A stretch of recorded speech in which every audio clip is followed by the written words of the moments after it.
Hello and welcome to my YouTube channel. आज के इस वीडियो में मैं आपको बताऊंगी जैक बोर्ड 12th क्लास का फिज़िक्स का मॉडल पेपर का सॉल्यूशन। ठीक है, ये सेट 2 का मैं आपको बता रही हूँ। फिज़िक्स का आप लोगों का एग्ज़ाम होगा 1.5 घंटे का और फुल मार्क्स है आपका 35। ठीक है, ऑब्जेक्टिव में होगा, ये तो आपको मालूम ही होगा। और आपका 35 क्वेश्चन है, तो एक एक मार्क्स का आपको मिलेगा क्वेश्चन, यानी 35 टोटल मार्क्स है। तो चलिए स्टार्ट करते हैं। फर्स्ट क्वेश्चन पूछा है आपसे, two charges of equal magnitudes kept at a distance r exert a force F on each other. If the charges are halved and distance between them is doubled, then the new force acting on each charge is, options दिए हुए हैं। Option A है F/8, option B है F/4, option C है F 4F, या फिर option D दिया हुआ है इसमें F/16। तो इस कंडीशन में क्या होगा, इसका correct answer option D F/16। ठीक है, इसको आप लोग टिक कर लीजिएगा। एंड सेकेंड नंबर क्वेश्चन है, which one of the following is the SI unit of electric field. Electric field का एसआई यूनिट पूछा है, तो आपको मालूम होगा न्यूटन पर कूलम्ब होता है। ठीक है, तो इसका करेक्ट आंसर हो जाएगा ऑप्शन डी, न्यूटन पर कूलम्ब। ठीक है, ऑप्शन डी इसका करेक्ट आंसर होगा। नाउ क्वेश्चन नंबर थर्ड है, when an electric dipole is placed in uniform electric field it experiences। जब इलेक्ट्रिक डायपोल जो है वो यूनिफॉर्म इलेक्ट्रिक फील्ड में प्लेस किया जाता है, तो ये क्या एक्सपीरियंस करता है। ऑप्शन ए है अ नेट फोर्स, ऑप्शन बी है अ टॉर्क, ऑप्शन सी है both A a net force and torque, या फिर ऑप्शन डी दिया हुआ है neither a net force nor a torque. तो इसका करेक्ट आंसर हो जाएगा अ टॉर्क। ठीक है, क्योंकि क्या होता है, जब इलेक्ट्रिक डायपोल को यूनिफॉर्म इलेक्ट्रिक फील्ड में प्लेस्ड किया जाता है तो ये क्या एक्सपीरियंस करता है, टॉर्क। ठीक है, तो इसका करेक्ट आंसर हो जाएगा option B, a torque. Now question number fourth है, 1 वोल्ट इक्वल्स टू 1 वोल्ट के किसके बराबर होता है। ठीक है, ऑप्शन ए है 1 जूल, ऑप्शन बी है 1 कूलम पर 1 जूल। ठीक है, या फिर ऑप्शन सी है जूल पर कूलम, या ऑप्शन डी है 1 जूल कूलम। तो इसका करेक्ट आंसर हो जाएगा ऑप्शन सी। ठीक है, जूल पर कूलम। 1 वोल्ट का ऐसा यूनिट क्या होता है, जूल पर कूलम। क्लियर है, तो इसका करेक्ट आंसर हो जाएगा आपका ऑप्शन सी। अब क्वेश्चन नंबर 5 देखो, if a dielectric slab is introduced in between the two plates of parallel plate capacitor, then its capacitance क्या होगा, इसका कैपेसिटेंस। ऑप्शन ए है इंक्रीज, ऑप्शन बी है डिक्रीजेज, ऑप्शन सी है remain same, या option D है becomes 0। तो ये होता है इंक्रीज। ठीक है, तो इसका करेक्ट आंसर हो गया ऑप्शन ए, इंक्रीजेज। ठीक है, अब देखो question number 6, the value of absolute permittivity of a free space is.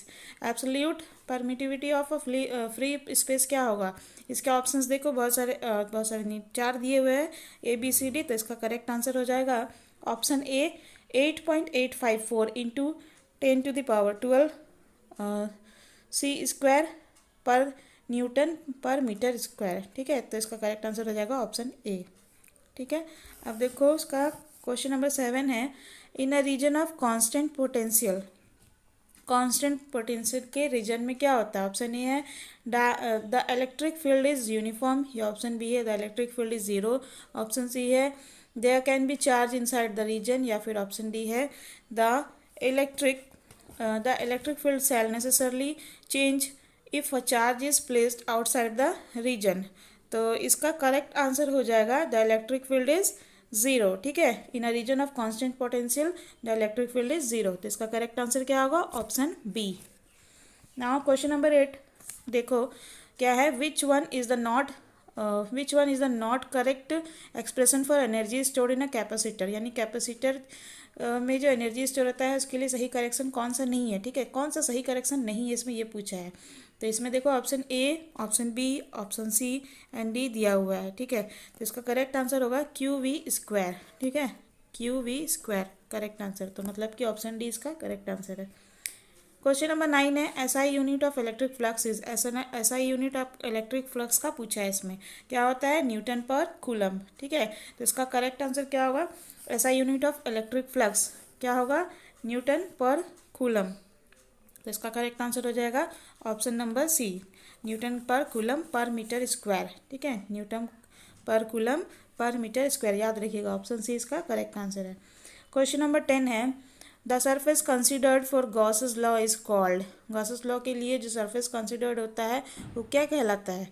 तो गॉसेस लॉ के लिए तो गॉसियन सरफेस ही कहलाएगा, ठीक है। तो इसका करेक्ट आंसर हो गया ऑप्शन सी, ठीक है। 10 का ऑप्शन सी हो गया करेक्ट आंसर। अब 11th नंबर क्वेश्चन देखो क्या है। An electric charge Q is placed at the center of a cube of side A. The electric flux on one of its faces will be, क्या होगा? One of its face में इसका electric flux क्या होगा? Option A, B, C and D दिया हुआ है, ठीक है। तो इसका इलेक्ट्रिक फ्लक्स वन साइड में होगा Q by epsilon 6 epsilon not, ठीक है, Q बाई 6 एप्सिलॉन नॉट। तो इसका करेक्ट आंसर हो गया ऑप्शन A, ठीक है। 11 का A आंसर होगा। आप देखो क्वेश्चन नंबर 12 है, Ohm's law is followed by. Ohm's law किससे फॉलो होता है? ऑप्शन ए है कंडक्टर, ऑप्शन बी है सेमीकंडक्टर, ऑप्शन सी है इंसुलेटर, या फिर ऑप्शन डी दिया है बोथ ए एंड बी, मतलब कंडक्टर भी और सेमीकंडक्टर भी। तो इसका करेक्ट आंसर होगा कंडक्टर, ठीक है। ओम्स लॉ किससे फॉलो होता है? कंडक्टर से। तो इसका करेक्ट आंसर हो गया option A. Now question number 13 is drift velocity VD varies with the intensity of electric field as per the relation। क्या रिलेशन में होता है? वराई करता है। तो इसके ऑप्शंस आपको दिए हुए हैं। तो इसका करेक्ट आंसर हो जाएगा VD is directly proportional to E होता है, ठीक है। VD क्या होता है? Directly proportional to E। तो इसका करेक्ट आंसर हो जाएगा ऑप्शन डी, ठीक है। 13th नंबर का। अब देखो 14th नंबर में क्या पूछा है, Kirchhoff's junction rule is based on conservation of, conservation किसके कंजर्वेशन पे बेस्ड होता है किरचॉफ लॉ, किरचॉफ जंक्शन। तो इसके ऑप्शंस दिए हुए, ऑप्शन ए है मास, ऑप्शन बी है चार्ज, ऑप्शन सी है एनर्जी एंड ऑप्शन डी है नन ऑफ दीज, यानी कि इनमें से कोई भी नहीं। तो किरचॉफ जंक्शन रूल जो है वो किस पे बेस्ड होता है? वो होता है चार्ज, ठीक है, कंजर्वेशन ऑफ चार्ज पे बेस्ड होता है। क्लियर है? तो इसका करेक्ट आंसर हो गया ऑप्शन बी, ठीक है। अब क्वेश्चन नंबर 15 देखो, Kirchhoff's loop rule is based on conservation of, किसमें? कंजर्वेशन ऑफ किस पे? लूप किस पे डिपेंड करता है, ठीक है। किरचॉफ लूप जो है वो कंजर्वेशन ऑफ मास पे डिपेंड करता है, ठीक है, बेस्ड होता है, या फिर चार्ज पे, या फिर एनर्जी पे, या फिर नन ऑफ दिस। तो इसका करेक्ट आंसर हो जाएगा energy of conservation, conservation of energy पे, ठीक है। तो इसका करेक्ट आंसर हो गया ऑप्शन सी। क्वेश्चन नंबर 16 है, the resistivity of material of a conductor depends on. Material का कंडक्टर का मटेरियल का रेजिस्टिविटी जो है किस पे डिपेंड करता है? ऑप्शन ए है length, option B area of cross section, या ऑप्शन सी है टेम्परेचर, ऑप्शन डी है नन ऑफ दीज, यानी कि इनमें से जो भी ऑप्शन दिया है उसमें से कोई भी नहीं। तो क्या होते हैं? The resistivity of material of a conductor depends on area of cross section. तो इसका करेक्ट आंसर हो जाएगा ऑप्शन बी, ठीक है। Option B area of cross section is the correct answer. Now question number 17 is, if n cells each of EMF E and internal resistance R are connected in parallel, then total EMF and internal resistance will be, क्या होगा? Option A, option B, option C, या फिर option D. तो इसका correct answer हो जाएगा E और R/N। इसका करेक्ट आंसर हो गया ऑप्शन ए, ठीक है। क्वेश्चन नंबर 18 देखो, the resistivity of alloy manganin is, इसके ऑप्शंस देखो, ऑप्शन ए है nearly independent of temperature, option B है increases rapidly with increase in temperature, या फिर ऑप्शन सी है increases rapidly with decrease in temperature, या फिर ऑप्शन डी दिया हुआ है decreases rapidly with increase in temperature. तो क्या होता है? The resistivity of alloy manganin is nearly independent of temperature. तो इसका करेक्ट आंसर हो जाएगा ऑप्शन ए, ठीक है। 18 का ए आंसर होगा। अब देखो क्वेश्चन नंबर 19 है, the equivalent resistance of resistors in parallel combination, option A increases, option B decreases, option C remain same, या फिर ऑप्शन डी है नन ऑफ दीज। तो क्या होता है? The equivalent resistance of resistors in parallel combination. Parallel combination में क्या होगा? वो बढ़ता है, ठीक है, सॉरी डिक्रीज होता है, घटता है, तो इसका करेक्ट आंसर हो गया ऑप्शन बी डिक्रीजेस, ठीक है। पैरेलल कॉम्बिनेशन में रेजिस्टर का रेजिस्टेंस जो है, इक्विवेलेंट रेजिस्टेंस जो है वो क्या होता है, घटता है, तो इसका करेक्ट आंसर हो गया option B decreases. Now question number 20 is in a Wheatstone bridge if the battery and galvanometer are interchanged, then deflection in galvanometer will, option A है change in previous direction, option B है change in opposite direction, option C है not change, या फिर option D है none of these, ठीक है। तो इसका करेक्ट आंसर हो जाएगा नॉट चेंज, ठीक है, चेंज नहीं होता है, सो ऑप्शन सी इसका करेक्ट आंसर हो जाएगा।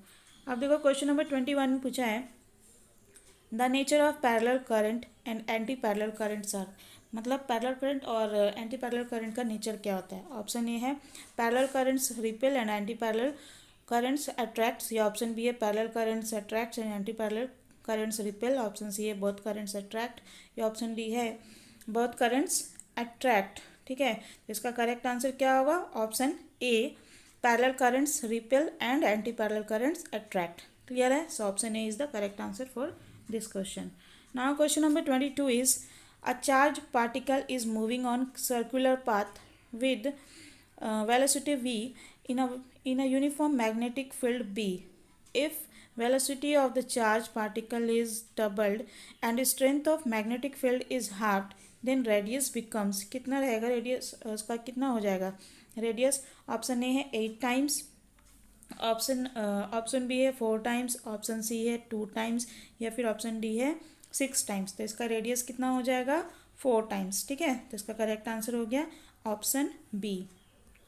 अब देखो क्वेश्चन नंबर 23 है SI unit of magnetic flux, magnetic flux का एसआई यूनिट क्या होता है, वेरी इजी क्वेश्चन पूछा है।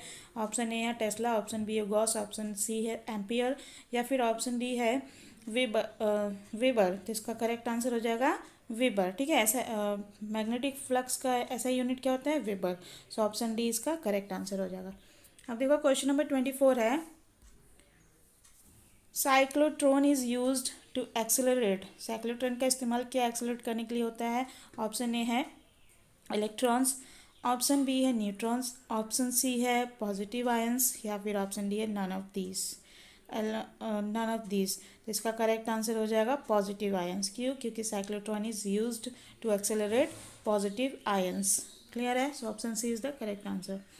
Now question number 25 is the magnetic field B at the center of a current carrying circular loop of radius r is, option A B is directly proportional to r, option B is inversely proportional to r, option C is B is directly proportional to r square, या फिर option D है B is directly proportional to r square। तो इसका correct answer हो जाएगा B is inversely proportional to r, याद रखिएगा B is inversely proportional to r, so option B is the correct answer for this question. Now question number 26 देखो क्या है, the distance between two parallel current carrying conductors is doubled, what will be the effect on force between the conductors, ठीक है। Option A है force becomes 1/4 times, option B है force becomes half times, option C है force becomes 4 times, या फिर option D है force becomes 2 times. तो इसका करेक्ट आंसर हो जाएगा फोर्स बिकम्स हाफ टाइम्स, ठीक है। तो इसका करेक्ट आंसर क्या हुआ, option B is the correct answer for this question. अब देखो 27 में क्या पूछा है, a moving charge particle experiences no force while moving through uniform magnetic field. तो इसका ऑप्शन ए दिया, ऑप्शन बी दिया, ऑप्शन सी है, ऑप्शन डी है। तो इसमें से आपको करेक्ट आंसर बताना है, ठीक है। तो if charge particle moves parallel to the magnetic field, इस कंडीशन पे, तो इसका करेक्ट आंसर हो गया ऑप्शन बी, क्लियर है। 27 का बी आंसर होगा। अब देखो 28 क्वेश्चन पूछा है the earth behaves as a magnet with magnetic field pointing approximately from the geographic, option A है नॉर्थ टू साउथ, या फिर साउथ टू नॉर्थ, या ईस्ट टू वेस्ट, या फिर ऑप्शन डी है वेस्ट टू ईस्ट। इसका करेक्ट आंसर होगा south to north, ठीक है। Option B is the correct answer for question number 28। अब देखो 29 नंबर क्वेश्चन क्या पूछा हुआ है, the angle between geographic meridian and magnetic meridian at a place is, option A है मैग्नेटिक डिक्लिनेशन, ऑप्शन बी है मैग्नेटिक डिप, ऑप्शन सी है horizontal component of earth's magnetic field, या फिर ऑप्शन डी है vertical component of earth's magnetic field. इसका correct answer हो जाएगा option A magnetic declination. ठीक है, magnetic declination is the correct answer for this question. Option A 29 का क्या होगा, ऑप्शन ए करेक्ट आंसर। ठीक है, अब देखो क्वेश्चन नंबर 30 है, the strength of the earth's magnetic field is. Earth का मैग्नेटिक फील्ड का स्ट्रेंथ क्या है? ऑप्शन ए है कांस्टेंट एवरीवेयर, हर जगह कांस्टेंट होगा, या फिर option B zero everywhere, option C having very high value, या फिर ऑप्शन डी दिया है vary from place to place on the earth surface. तो इसका करेक्ट आंसर हो जाएगा option D vary from place to place on the earth surface. Clear है, तो ऑप्शन डी इसका करेक्ट आंसर है। क्वेश्चन नंबर 31 दिया है, the vertical component of earth's magnetic field at a place is √3 times the horizontal component, the value of angle of dip at this place is. Option A है 30 degree, option B है 45 degree, या फिर option C है 60 degree, या फिर option D है 90 degree. तो इसका करेक्ट आंसर होगा सी। ठीक है, 60 डिग्री। इसका 31 का करेक्ट आंसर क्या है, 60 डिग्री, ऑप्शन सी। ठीक है, क्योंकि अगर हम लोग 60 डिग्री का वैल्यू √3 आता है साइन में। एंड नाउ क्वेश्चन नंबर 32 है, Lenz law is consequence of the law of conservation of. Option A है एनर्जी, ऑप्शन बी है चार्ज, ऑप्शन सी है ईएमएफ, या फिर ऑप्शन डी है करंट। तो Lenz law is consequence of the law of conservation of what, of energy. तो इसका correct answer हो जाएगा ऑप्शन ए एनर्जी। ठीक है, अब देखो क्वेश्चन नंबर 33 है, the EMF induced in a coil is. Option A है directly proportional to change in magnetic flux, या फिर ऑप्शन बी है directly proportional to rate of change in magnetic flux, या फिर ऑप्शन सी दिया हुआ है inversely proportional to change in magnetic flux, या ऑप्शन डी है inversely proportional to rate of change in magnetic flux. तो इसका करेक्ट आंसर हो जाएगा the EMF induced in a coil is directly proportional to rate of change in magnetic flux. तो इसका correct answer क्या हो गया, ऑप्शन बी, 33 का बी। ठीक है, नाउ 34 देखो एसआई यूनिट पूछा है, SI unit of mutual inductance is. Mutual inductance का एसआई यूनिट क्या होता है? ऑप्शन ए है farad, option B ampere, option C henry, option D है टेस्ला। तो म्यूचुअल इंडक्टेंस का एसआई यूनिट क्या होता है, हेनरी। तो इसका करेक्ट आंसर हो गया ऑप्शन सी, 34 का सी। अब देखो क्वेश्चन नंबर 35 लास्ट वन है, the magnetic field is parallel to a surface, the magnetic field is parallel to a surface, then the magnetic flux through will be zero, small but not zero, और infinite या फिर large but not infinite। तो इसका correct answer क्या हो जाएगा, infinite। ठीक है, क्या होगा, infinite। the magnetic field is parallel to a surface, then the magnetic flux through will be infinite। so option C इसका करेक्ट आंसर होगा, 35 का ऑप्शन सी। सो गाइज, अगर वीडियो पसंद आए तो लाइक कर लीजिएगा, चैनल को सब्सक्राइब कर लीजिएगा, और मैं डिस्क्रिप्शन में आप लोगों को फिजिक्स का प्लेलिस्ट का लिंक दे रही हूँ, आप लोग देख लेना, चैनल को सब्सक्राइब कर लेना, ताकि आगे के भी सेट्स को आपको क्लियर हो जाए और जैकबोर्ड से रिलेटेड सारे आपको इन्फॉर्मेशन भी मिलते रहे। और इसे प्लीज़ शेयर जरूर करिएगा अपने स्टडी ग्रुप एंड क्लासमेट से। Thank you viewers for watching this video.